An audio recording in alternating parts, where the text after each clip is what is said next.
Hello, Oklahoma City. I'm Corporal Vann, and welcome to Station 6.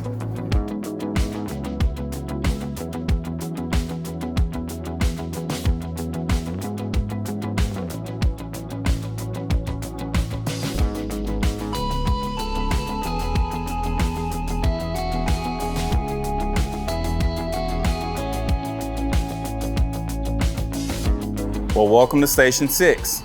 We're located on 21 North Lincoln. We are just north of the Lincoln and Reno intersection here in Bricktown. We service the greater Bricktown area, which has a lot of high rises, a lot of commercial structures. We have the baseball field, and we also have the river sport in our district. The first rig that I'm going to show you or talk to you about is our engine 6. You've learned about a lot of engines so far from the first 5 stations.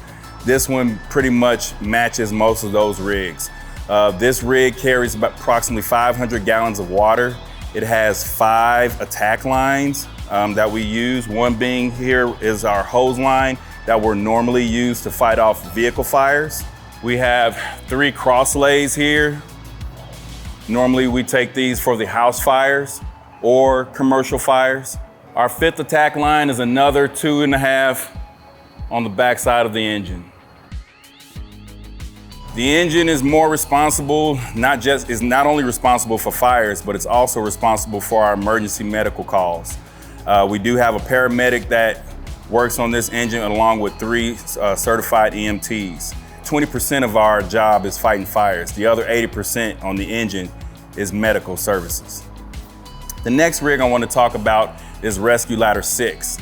The difference in Rescue Ladder 6 and most ladders is this ladder is a mid-mount ladder.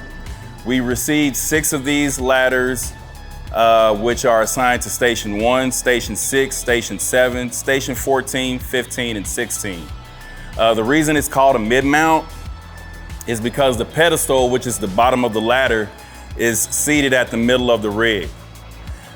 This rig can reach up to a height of 100 feet from ground to the bucket.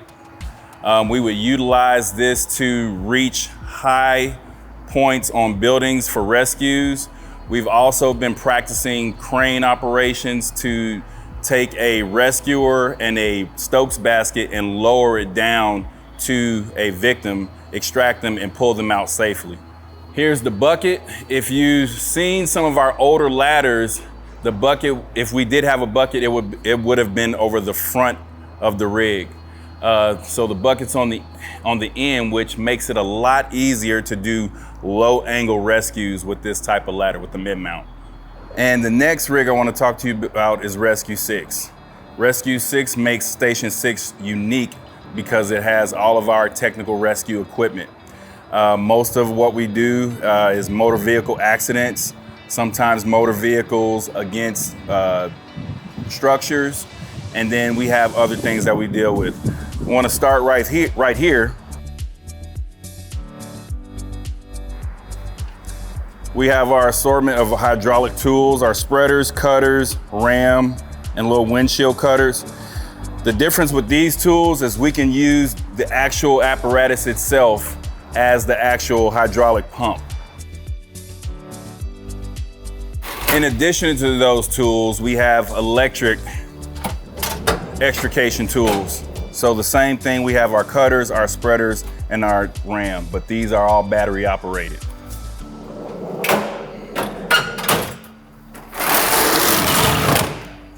So as I stated, Rescue 6 responds to vehicle versus building calls. Another unique thing about Rescue 6 is we carry a lot of lumber.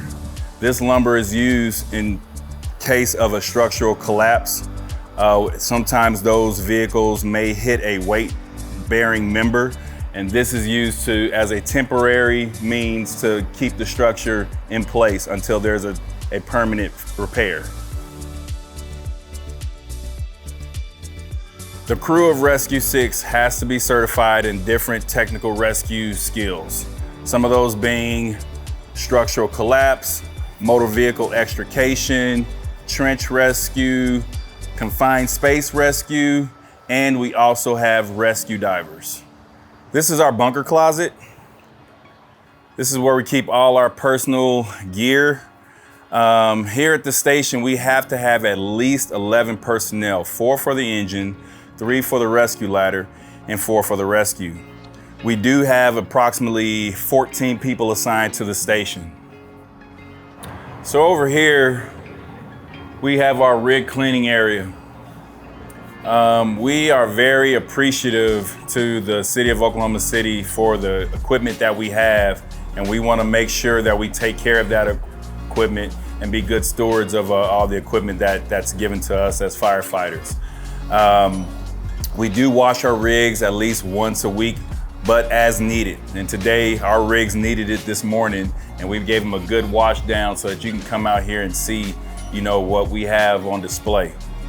Another thing that I want to talk to you about is something that we have as a station culture here at Station 6.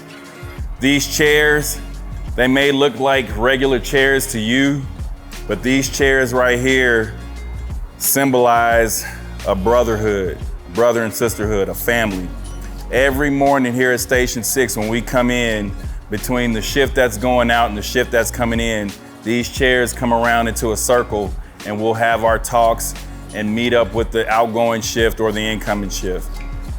And then sometimes in the evening, when it's cool out, we'll have a seat out here and have our talks as a family, as a group, as a station. But these chairs, if they had ears, they could tell a lot. Another thing that's unique about Station 6 is our upstairs area, all right? If you look over here, we have some ropes rigged up for rope training.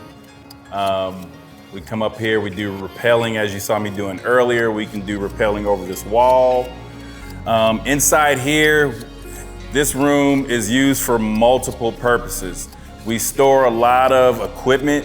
We also use it for recreational, for ping pong. There's training that goes on up here. As you can see, we have our Denver drill prop here. We also have a victim dummy here, rescue dummy. But we use this for multiple reasons.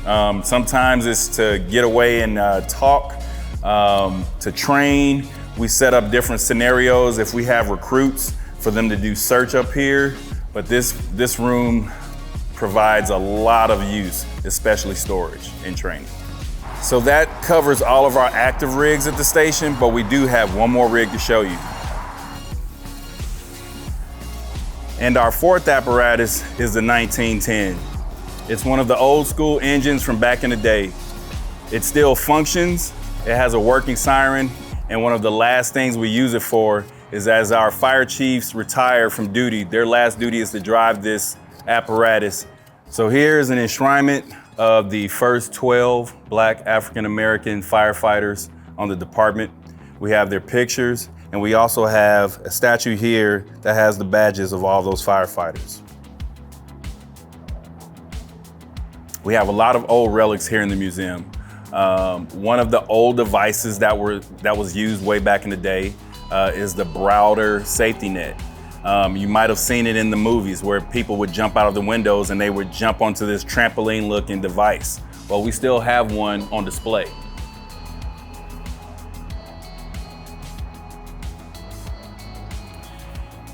And just like I said, with the 1910, this was actually in service. It was our old Truck 6 back in the 1930s.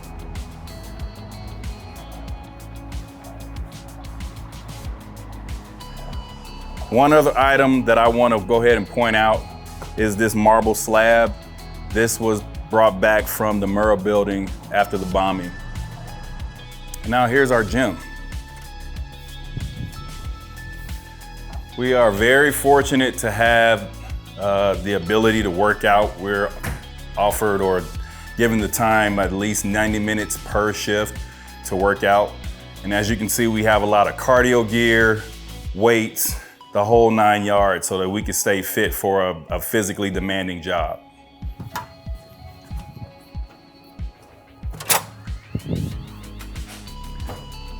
Here we have our watch office.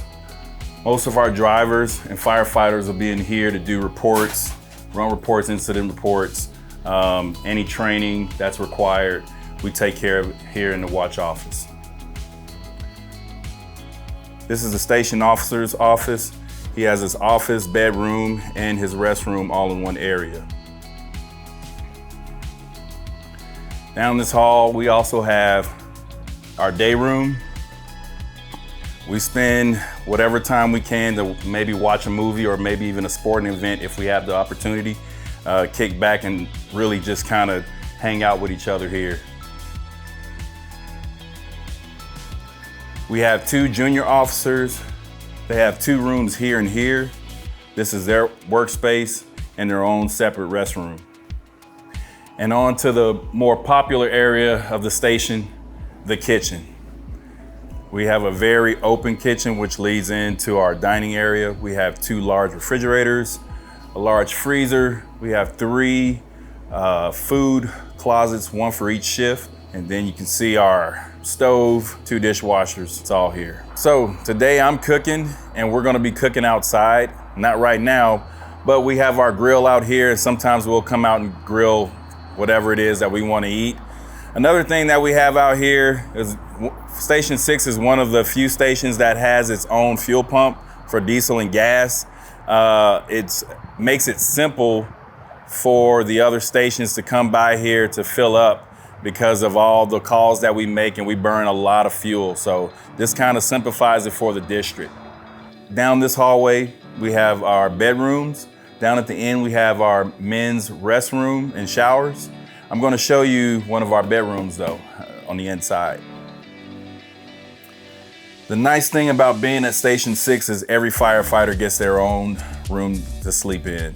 And it gives them a little bit of privacy. They can do things like study, read, and things like that. We also are given 1 bed, a desk, and a chair. Each firefighter has their own locker, and we have 1 for each firefighter on every shift. The other nice thing is the First In Smart Station by Westnet. This allows us to set our alarms to our rig. So as the rig is toned out for a ride, only the personnel for that rig is awakened.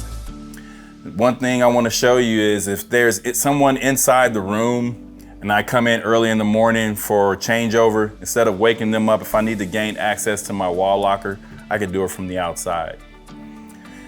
And for those of you who think or may have the question, you know, do we do our own laundry? Do we have a laundry room, or do we send our stuff off to a laundromat?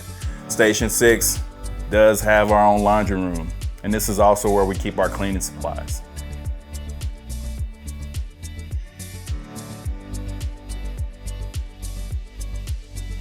And then here's another hallway of rooms. One difference is on this hallway, we also have another entrance to the male's restroom, but we also have the female's restroom here as well. Thank you for stopping by for the tour. Remember, we're located on 21 North Lincoln. Feel free to stop by and say hi. Stay tuned for the next tour, and remember, we're here if you need us.